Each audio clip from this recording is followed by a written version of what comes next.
Da zuciya ɗaya na fita daga jam'iyyar NNPP, kuma ina godiya da damar da ta bani na zama gwamna, in ji gwamnan Kano Abba Kabir Yusuf a cikin sanarwar ficewarsa daga jam'iyyar.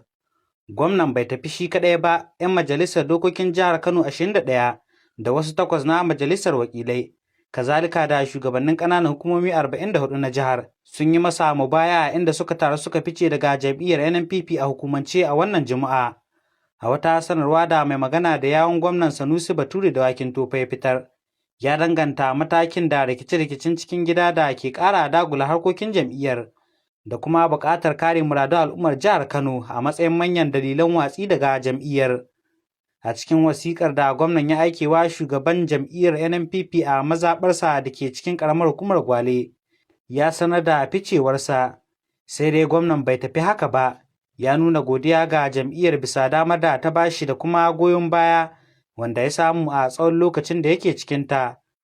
Ya ce daga shekara ta 2022, NNPP ta bashi dama da goyon baya daga shugabanci da mambobi a faɗin jihar Kano, lamarin da ya taimaka masa a tafiyarsa ta siyasa.